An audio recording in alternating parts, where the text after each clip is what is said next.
Okay, so someone sent us this Thing. a fictional rap battle. Okay, this is a new one. It's P. Diddy versus, Jeffrey Epstein.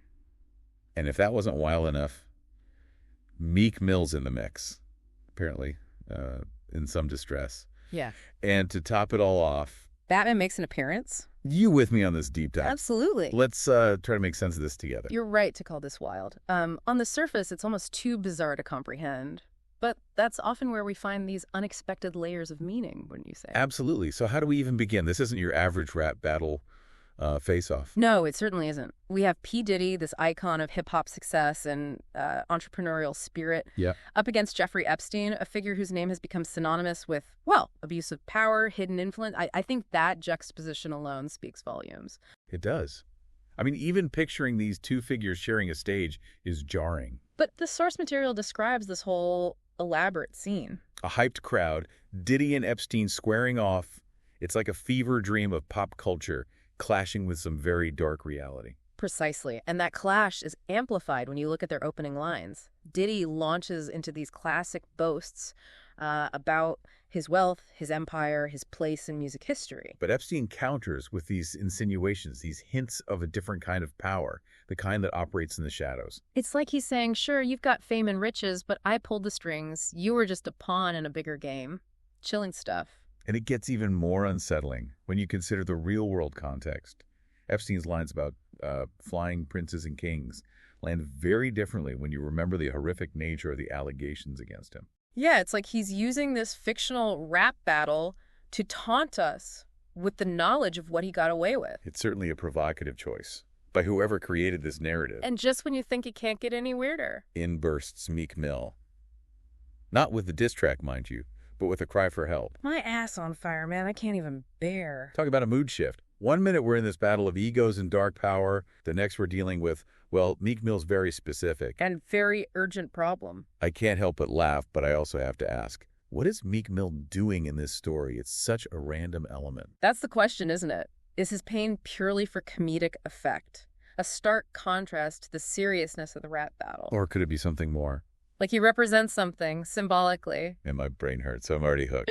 Where does this insane rap battle go next? Well, if you think Meek Mill's entrance was a curveball, Buckle up. because Act 2 and where this whole thing really goes off the rails. Off the rails how? Give me the details. Diddy and Epstein just keep rapping? Like Meek Mill isn't screaming in agony in the background? Pretty much. Diddy tries to ignore it. Epstein seems to revel in the chaos. And the crowd. They're eating it up. It's like this bizarre collision of entertainment and, well, Someone clearly in need of medical attention. that's a lot to process. But it sounds like the rap battle itself keeps escalating too. What kind of disses are they throwing at each other in this chaotic environment? It's interesting, you know. The insults get more personal, more revealing, Diddy, for example, calls Epstein a fossil. while proclaiming he's still relevant. It's almost as if he's trying to defend his legacy. Prove that he's more than just the flashy face Epstein accused him of being. Okay, that makes sense. Diddy's always been about staying on top, relevant. The name everyone knows. Epstein calling him out for being a puppet, so to speak, must have hit a nerve. What about Epstein, though? What kind of jabs is he coming back with?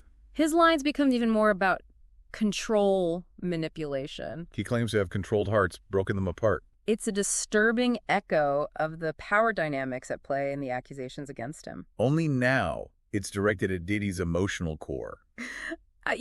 For a fictional rap battle, This is getting pretty deep. it's like we're watching these larger-than-life figures grappling with their demons on stage, using each other to either bolster their own image or tear the other down. And then, of course, There's Meek Mill. his predicament, let's call it. Reaches almost comical levels. Yep. My ass got me hurting like I'm stuck to the floor. It's so over the top. So absurd. I can practically hear it in his voice. It's ridiculous. But I'm starting to think that's the point, isn't it? Meek's suffering is so out of place, so impossible to ignore. It has to be symbolic of something, right? It's definitely a question worth considering.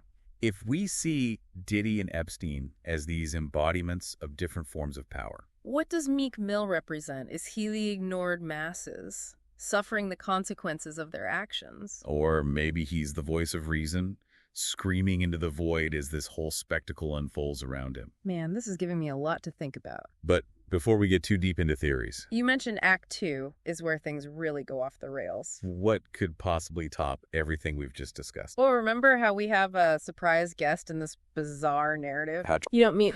Oh, I do. The lights go down, the bat signal illuminates the sky. And Batman descends into the middle of the rap battle. It's as if someone hit the pause button on reality and injected a dose of pure comic book chaos into the mix. Okay, hold on. Batman crashes a rap battle between P. Diddy and Jeffrey Epstein. With a very vocal and very uncomfortable Meek Mill somewhere in the background. And we're supposed to unpack this. That, my friend, is the million-dollar question. And one we'll tackle head-on as we dive into Act 3. Okay, so Batman just swooped into this already insane situation. Yeah, I need you to tell me everything. Who does Batman go after? What's the crowd's reaction? Does anyone offer Meek Mill some aloe vera? You're not going to believe this. But Batman ignores Epstein completely. He goes straight for P. Diddy. Yeah. What? Why? I thought Batman usually went after the supervillains, not the music moguls. Right. But in this bizarre narrative, Batman accuses Diddy of being the real criminal mastermind. he even calls him Diddler. Which is... Well, you can imagine how well that goes over. Oh, I bet Diddy was thrilled about that new nickname. So what happens? Does Diddy try to reason with Batman? Fight back? A bit of both, actually. He's indignant at first, Claims Batman's got the wrong guy. but Batman's having none of it. He's decided Diddy's this criminal kingpin and he's taking him down. I have to admit, part of me is kind of here for Batman misunderstanding the assignment this badly. But also, what does this say about the whole idea of justice in this story? That's the heart of it, isn't it? On one hand, you could see this as pure satire. Batman, this symbol of order and justice, swooping in and getting things completely wrong. It's almost a commentary on how easily power can be misdirected, how even the best intentions can go awry. Especially when you consider who Batman's not going after. Epstein, the figure who actually embodies a very real form of corruption and abuse, just gets to stand there and watch the chaos unfold. Exactly. And what's even more striking is Epstein's reaction. He's described as having this smug grin on his face, that like he's getting some kind of twisted amusement out of all of this. So while Diddy's getting hauled off to Arkham Asylum, Presumably. Epstein's just standing there smug as a bug. What about Meek Mill? Surely someone helps him. You would think so, wouldn't you? But no. Meek Mill limps off into the night, still nursing his injury. Still largely ignored. He's almost an afterthought in this whole crazy climax. Wow. So let me get this straight. Batman attacks P. Diddy. Epstein is weirdly smug about the whole thing. And Meek Mill is left to suffer in silence. Did this fictional rap battle just give us a giant metaphor for how justice, power, and the media all get twisted into something absurd? It's definitely open to interpretation. But I think you're onto something. We start with this seemingly ridiculous premise. A rap battle between Diddy and Epstein. But then, through the lyrics, the unexpected guest appearance. Even Meek Mill's bizarre predicament. We're forced to confront some really uncomfortable truths about the world we live in. It's like someone took a giant mirror and held it up to our fascination with celebrity, our tolerance for questionable figures in power, and our tendency to overlook the suffering of those who don't fit neatly into the narrative. Exactly. And isn't that what good art is supposed to do? Make us think, make us question, make us see the world in a new light. Even if that light is coming from a bat signal in the middle of a rap battle. You know what? You're right. This whole thing was bonkers. But I think we actually unpacked something profound. Big takeaway for me. Don't underestimate the power of a good, fictional rap battle to reveal some uncomfortable truths. And perhaps a reminder to check in on anyone crying for help with a burning behind. They might just be the most grounded characters in the whole story. You've just blown my mind. Until next time, folks, keep diving deep and maybe keep some aloe vera handy, just in case.